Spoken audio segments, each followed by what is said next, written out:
Viewers, আবারও চলে এসেছি আপনাদের কাছে একটি নতুন ঘরোয়া পদ্ধতি রান্না নিয়ে। আজকে আমি আপনাদের দেখাবো ডিমের ঝোল। আপনাদের যদি এই ঘরোয়া পদ্ধতি রান্নাগুলো ভালো লেগে থাকে তাহলে অবশ্যই আমাকে কমেন্ট করে জানাবেন এবং একটি লাইক করে দেবেন। প্রথমে আলুগুলোকে কেটে নিয়ে ডিম আর আলুগুলোকে সেদ্ধ করতে বসিয়ে দিলাম। ডিম আর আলুগুলো সেদ্ধ হয়ে গেলে ডিমগুলোকে এবং আলুগুলোকে ছুলে নিলাম। এরপর ডিমগুলোতে হলুদ লবণ মাখিয়ে ডিমে পরিমাণ মতো কড়াইতে সরষের তেল দিয়ে ডিমগুলোকে ভেজে নিলাম।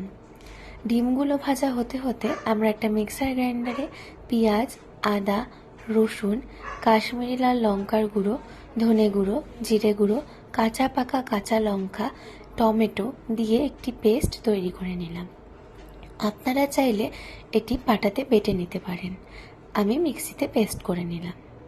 ডিমগুলো ভাজা হয়ে গেলে ওই সরষের তেলের মধ্যেই আমরা কুচি করা পেঁয়াজ, শুকনো লঙ্কা ফোড়ন দিয়ে তাতে সেদ্ধ করে রাখা আলুগুলো দিয়ে দিলাম এবং তাতে পরিমাণ মতো হলুদ লবণ দিয়ে আলুগুলো ভেজে নিলাম।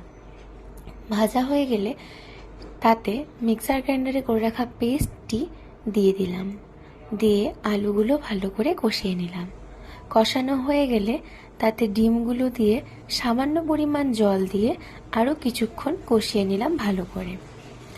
কষানো হয়ে গেলে তার মধ্যে থেকে যখন মশলার কাঁচা ভাবের গন্ধটা চলে যাবে তখন তার মধ্যে আপনারা ঝোলের পরিমাণ মতো জল দিয়ে দেবেন। আপনারা চাইলে এখানে আলু নাও দিতে পারেন। আমাদের পরিবারে আলুটা খেতে সবাই ভালোবাসে, সেই